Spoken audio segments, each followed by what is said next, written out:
ॐ भूर्भुवः स्वः तत्सवितुर्वरेण्यं भर्गो देवस्य धीमहि धियो यो नः प्रचोदयात्। श्रीमद् भगवत गीता के द्वितीय अध्याय पर हम विचार कर रहे हैं। पिछले श्लोकों से हमने जाना, यदि कोई व्यक्ति अपनी इंद्रियों से विषयों को दूर कर लेवे, लेकिन विषयों की जो लालसा है वो लालसा यदि समाप्त ना हो तो वो जीवन में स्थिरता को प्राप्त नहीं कर सकता, शाश्वत सुख को प्राप्त नहीं कर सकता। इसलिए व्यक्ति को चाहिए कि वो विषय वासना से भी दूर रहे और मन में लालसा भी ना रखे। लेकिन कोई व्यक्ति विषयों की वासना में लगा रहे, लालसा में लगा रहे, तो क्या आपत्ति है?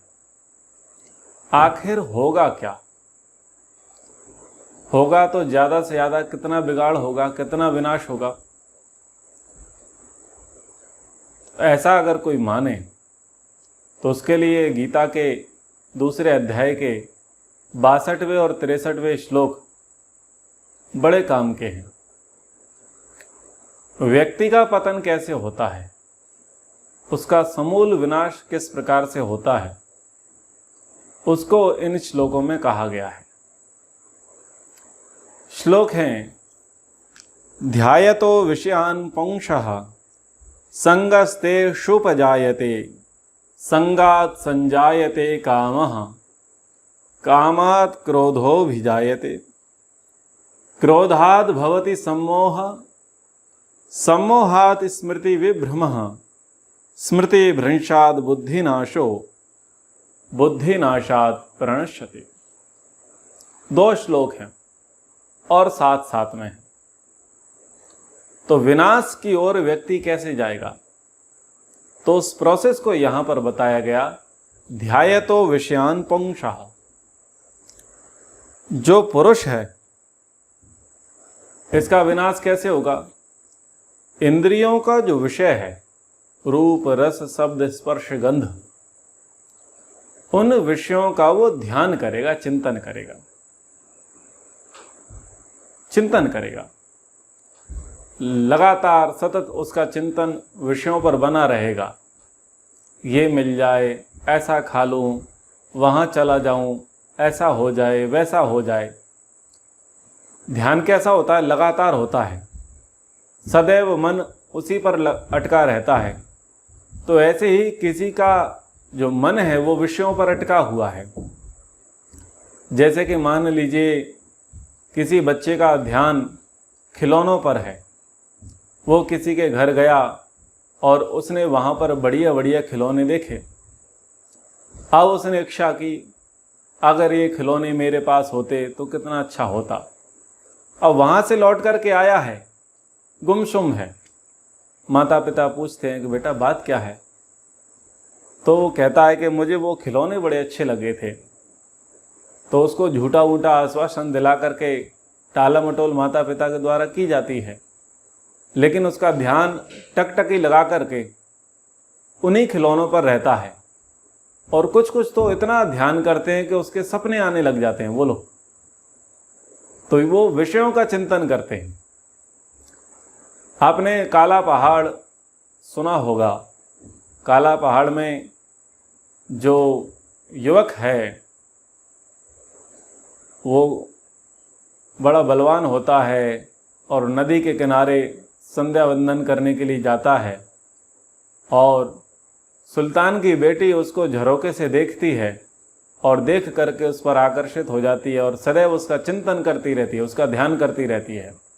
और एक दिन भी अगर वो नदी के तट पर संध्या वंदन के लिए ना आए तो बेचैन होने लग जाती थी और सतत उसका चिंतन करती रहती थी।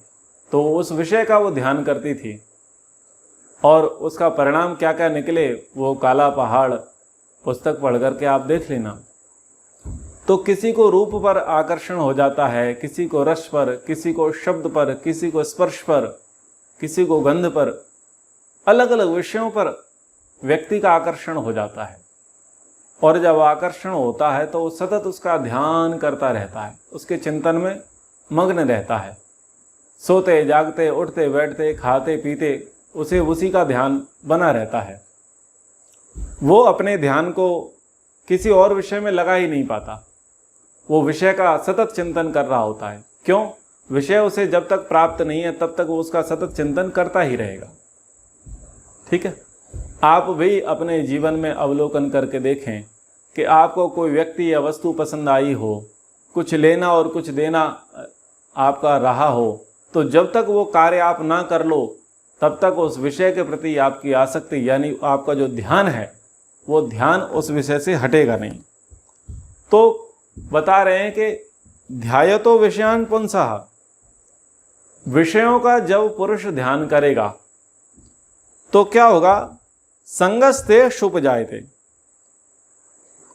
तो जब विषयों का ध्यान करेगा तो उसको संग दोष हो जाएगा और उसके संग करने का, उसको भोगने का, उसको प्राप्त करने का भाव उसके अंदर से क्या हो जाएगा?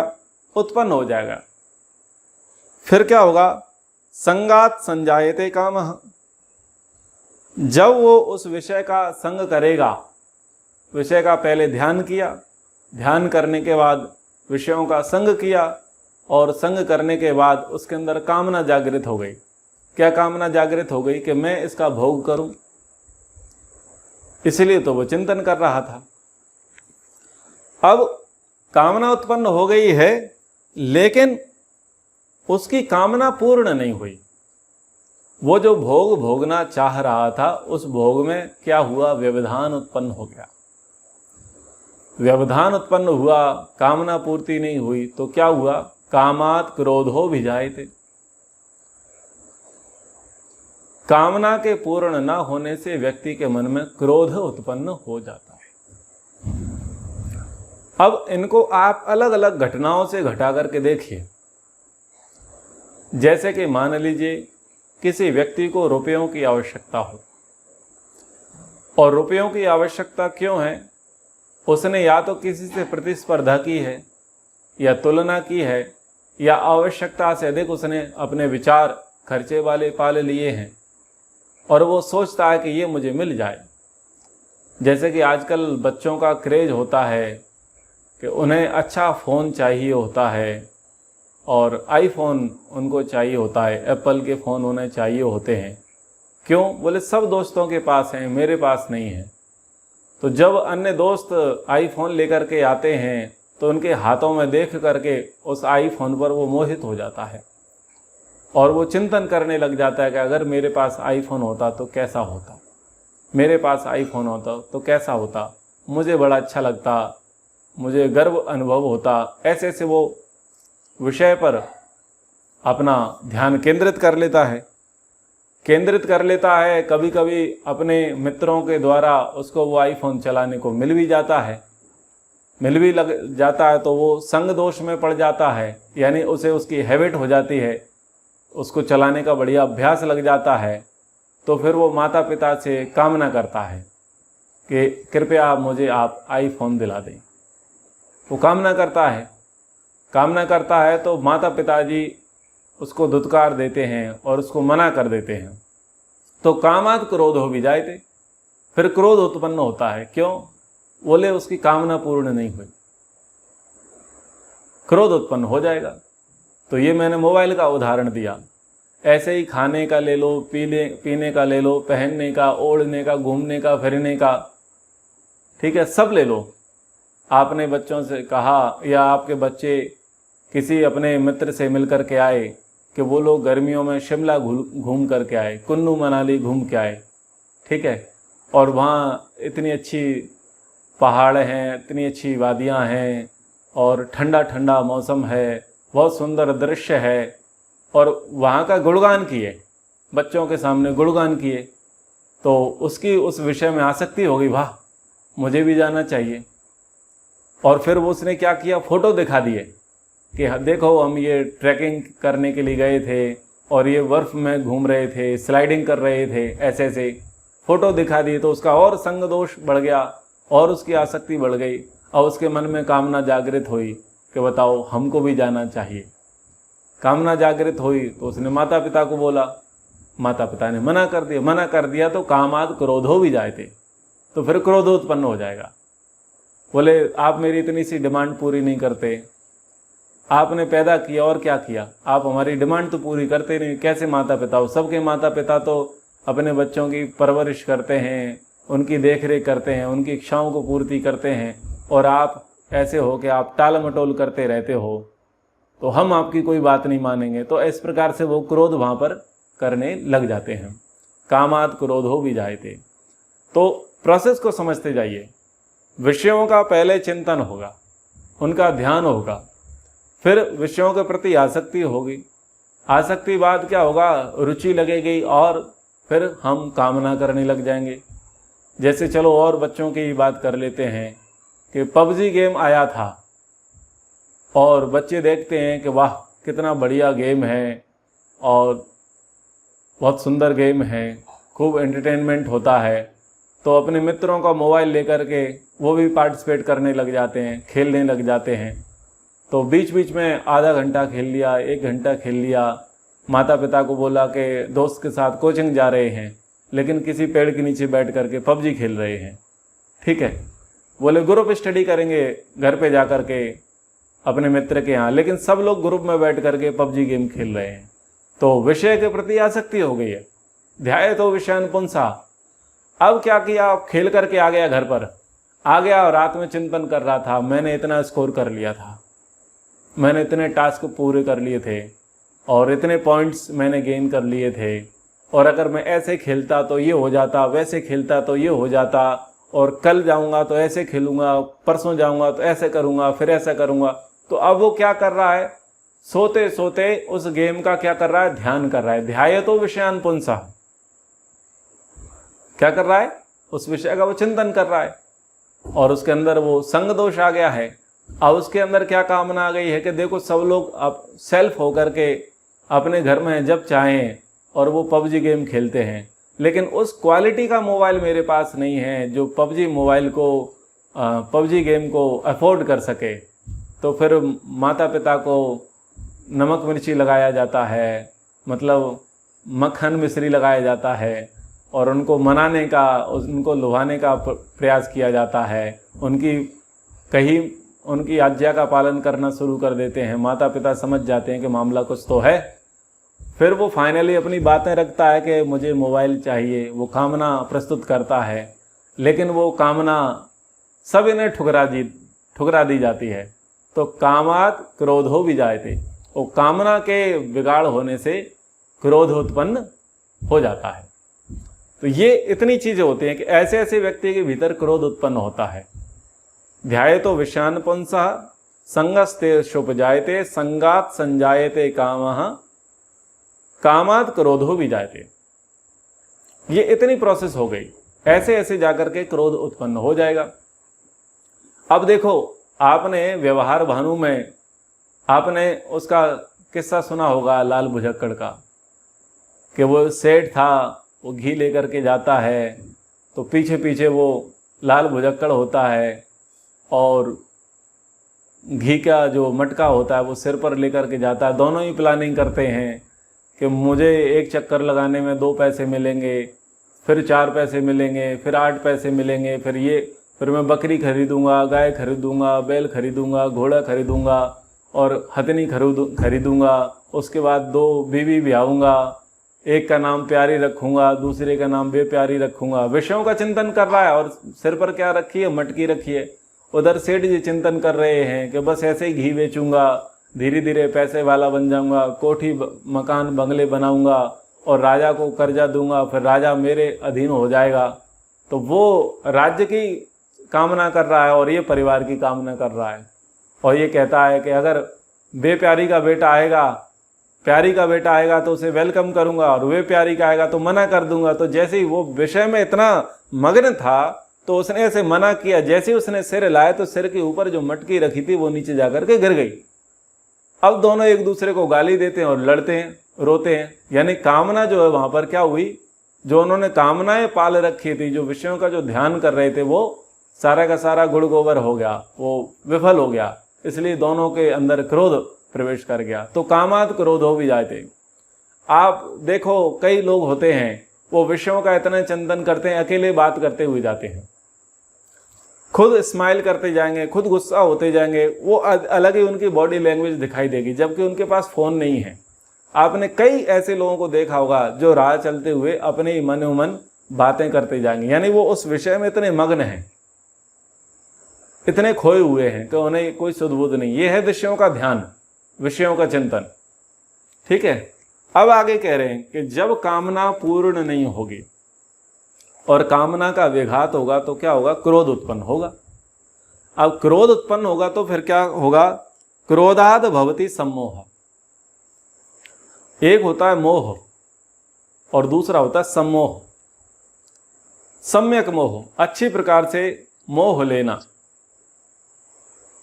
एक तो कहते हैं कि व्यक्ति उस पर मोहित हो गया, और एक कहते हैं कि सम्मोहित हो गया।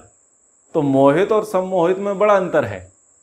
मोहित में यह होगा कि व्यक्ति किसी पर मोहित हुआ है तो कुछ अन्य चीजों का उसे भान रहेगा, कुछ आभास रहेगा, लेकिन अगर वो सम्मोहित हो जाएगा तो उसको आगे पीछे का कुछ भी विचार उसके भीतर आएगा नहीं, वो कुछ भी चिंतन नहीं कर पाएगा। और सम्मोहित को क्या कहा जाता है, हिप्नोटाइज। हिप्नोटाइज भी जैसा बोलते हैं कि व्यक्ति बस पूर्ण रूप से आकर्षित हो जाता है और वो आगे पीछे का विचारता नहीं है। तो जब क्रोध के वशीभूत होंगे तो क्रोध क्या करेगा, व्यक्ति को सम्मोहित कर देगा। व्यक्ति ना तो आगे का सोचेगा ना पीछे का सोचेगा। भले बुरे का जो चिंतन है वो उसका समाप्त हो जाएगा। उसको ये लगेगा कि बस ये जो मेरा क्रोध है वो क्रोध शांत हो जाए। और क्रोध कैसे शांत होगा कि जिसके कारण से ये क्रोध उत्पन्न हुआ है उस कारण पर इस क्रोध को मैं प्रकट कर दूं। तो क्रोधाद भवति सम्मोहात, सम्मोहात स्मृति विभ्रमा। तो क्रोध के वशीभूत होने पर दूसरी क्रिया होगी कि व्यक्ति जो है मूढ़ता के भाव से आगे बढ़ करके स्मृति भ्रम, यानी उसकी बुद्धि का स्मृति भ्रम हो जाएगा। वो भूल जाएगा कि मैं क्या कर रहा हूं, उसे याद नहीं रहेगा मेरे ऐसा करने से क्या लाभ होगा और क्या हानि होगी। वो उसको विवेक नहीं रहेगा, वो उस प्रकार की स्मृति नहीं रहेगी। और कहा कि स्मृति भ्रंशाद बुद्धि नाशो। और स्मृति यानी जब याद चली जाएगी, स्मृति चली जाएगी तो बुद्धि का नाश हो जाएगा। बुद्धि का यानी भले बुरे का विवेक वहाँ पर समाप्त हो जाएगा। और जब भले बुरे का विवेक समाप्त हो जाएगा तो बुद्धि नाशात प्रणश्यति। बुद्धि के नाश होने से तो वैसे सर्वनाश मान लेना चाहिए, लेकिन प्रणश्यति प्रकृष्ट रूप से नाश होगा, यानी तन मन धन सब प्रकार से आग लगेगी, सब प्रकार से निपटारा होगा, सब प्रकार से बर्बादी होगी बुद्धि के नाश होने से। तो ये दूसरी बात कही कि अगर आप विषयों का चिंतन करते हैं, ध्यान करते हैं और विषयों के प्रति आपकी आसक्ति हो जाती है, आसक्ति हो जाती है और आपके मन में उन विषयों को भोगने की कामना, लालसा उत्पन्न हो जाती है, और यदि आप उन विषयों का उपभोग नहीं कर पाते हैं और आपके विषय भोग में आपकी कामना में कोई बाधा उत्पन्न कर देगा तो आप में क्रोध आ जाएगा। जब क्रोध के वशीभूत आप होंगे तो आपके अंदर अत्यंत तमोगुणता बढ़ जाएगी, और तमोगुणता के बढ़ने से मूढ़ता आ जाती है, बुद्धि ठस हो जाती है।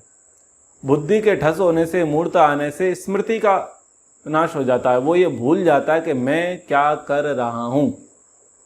ठीक है, और जब स्मृति का नाश होता है तो बुद्धि नाश हो जाता है।